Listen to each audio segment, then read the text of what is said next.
What's up, y'all? It's Coach JS, or JS Method. I've been a full-time coach for a while now, and today we're going to talk about champion mastery, the biggest fundamental in League of Legends, being able to master a champion. So we're going to talk about what it is, how long does it take to get it, and kind of the most common mistakes related to champion mastery and champion pool. So let's go ahead and get into it. The very first thing we're talking about, what is it? So a big part of champion mastery, there's a lot of parts that go into it. There's kind of like the mechanic part, right? You have to know how the mechanics of your champion works. You have to know, you have to get a feel for the attack speed. You have to get a feel for the combos that your champion may have. You have to get a feel for how to CS on it under tower, and how to, do your clear if you're a jungler, how to do these special things, how to do your skill shots. So champion mechanics, and then being able to do those on autopilot so your mental stack isn't worried about landing the skill shot or doing the combo or hitting the last hit. So your mental stack is more freed up to do other things. That's the biggest goal with champion mechanics within champion mastery. We want to be able to drill it in enough and play enough games where we can do it on the back burner. So our mental stack is free to focus on the game rather than focused on the controller, right? So champion mechanics, that's like step one. You have to know the mechanics to play the champion, and then you really, really want to lock them in and get comfortable with them. The biggest part, the next part that we're going to build on top of the mechanics is champion identity. Understanding what your champion wants to do, how your champion wants to win, and how that relates to the other champions in the game. So if you're playing Annie, for example, one of my main champions, you know she does burst damage, you know she likes short trades, you know that she's short range, you know she's bad at all-ins. So you can compare that to whoever you're playing against to create a plan. So if you're playing against somebody who is a DPS person, let's say you're playing against Cassiopeia, well, you can learn that how you win that is by taking short burst trades, and how she wins that is by taking long extended all-ins. So whoever does their job better is going to tend to win that one. So champion identity, that's really important. And then how does it relate to your teammates, right? How does your pacing, your game plan, your win condition relate to your teammates' win condition? How can you match that up and then line that up to how your enemies want to win? So you can do things that your team wants to do and their team doesn't want to do, right? And then matchup knowledge is another big part of it. Knowing how to play each matchup that you come across, knowing how to play against the normal champions in your lane, that kind of thing.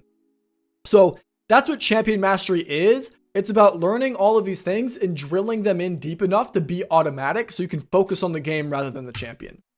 So how long does it take? This is a very big misconception when it comes to champion mastery. People think it's fast, but it's not. It's more like karate belts, right? With a champion, you don't just become a black belt in 1 week. Not how that works, right? Same thing with champions. You don't just learn a champion in 1 week. You don't learn a champion in 1 month. To become a core champion in your pool, it takes months. Sometimes, like half a season or a full season, right? And your champion pool shifts based on the seasons, not on the patches. So it takes a significant amount of time to learn the mechanics of a champion, which, by the way, is the fastest part of learning a champion. That's what people think of. They think once they know what the abilities do, they know how to play it. Not true. But that can take anywhere from 20 to 100 games. Learning a very simple champion like Annie or GAREN or Nivea, after 20 games, you may have a decent feel for when you should use your abilities and how you should do whatever. But if we're playing a more complicated champion, you're playing, the Kianas, the Irelias, it's going to take you 100 plus games to even get comfortable, even get, 80%, even get passable. So champion mechanics is the fastest part. Once we kind of get an idea for the mechanics down, we can get a lot deeper into the identity, right? Understanding how can my champion play? How does my champion want to win? How does that relate to all the other champions in the game, right? Champion identity. But the thing that takes the longest and the thing that really defines mastery is how comfortable you are. Champion comfortability. I'm not even sure that's a real word, but how comfortable you are on your champion, right? Now this takes the longest. And this is the difference between one of your core champions and one of your situational champions, right? If we go back to my example, right, I have Tryndamere and Annie here. These are my core champions. The difference between my Tryndamere and Annie, which are what I climb with and what I have 60% win rates on in any elo I've ever played in, and that's what I climb on, compared to my Irelia, is how comfortable I am. When I play Irelia, I have to focus on like last hitting. I have to focus on landing my E's. I have to focus on all these mechanics. When I play Tryndamere and Annie, I don't have to focus on any of that. It just happens. And my brain is completely focused on my team. It's completely focused on the game rather than the controller. It's focused on the game rather than the controller. That's what's really important about champion mastery. You want to get to a point where you can focus on the game and not the controller. That's why we limit our champion pool. That's why we try to narrow the amount of champions we play as much as possible. So it can take a very long time. That's the biggest thing to take away from this slide. So when we talk about the biggest mistakes, the number one mistake is playing too many champions, right? This person, for example, has a bunch of games played, but you can see they have 200 games played. Their most played champion only has 30 games. So it doesn't matter that you've played 200 games. You don't actually know any of these champions. You don't know them at all, right? You don't have a core champion if this is what your account looks like. So narrow your champion pool, develop a core champion pool, play a small pool for seasons, for a season, right? Not just a couple of weeks or not just a patch. Another super common mistake is people think, well, if I learn more champions, then I'm going to be a better player, and because I'm going to know more about the other champions, because I'm going to learn their perspective, and then I'm going to climb more because of it. So the mistake in that is it's partially true. That's why people understand it. It's partially true. If you learn more champions, your knowledge will become more well-rounded, right? Like if we compare a one trick to a professional player, they may both be challenger, but the professional player is going to be the better, smarter, more well-rounded player, even though the one trick may be higher LP. And it's because they know more things. But to climb and get LP, it doesn't matter how well-rounded your knowledge is. You don't need more than one champion. The majority of people hitting high elo are one tricks for the first time.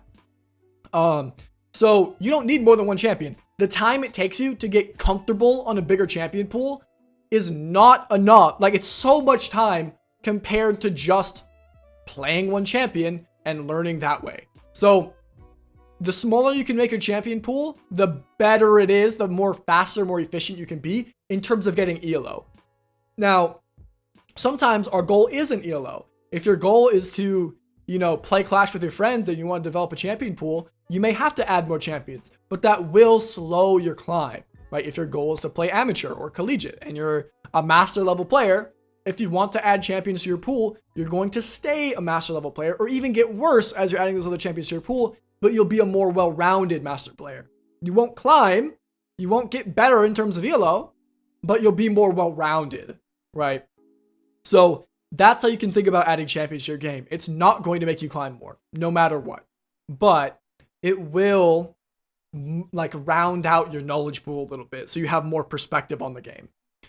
Another mistake is people think I'm going to counterpick, right? They'll just be like, okay, they picked this. I've heard this is a really good matchup. I'm just going to try this and I'm just going to first time a champion. That's just ridiculous. Comfort is better than correct all of the time.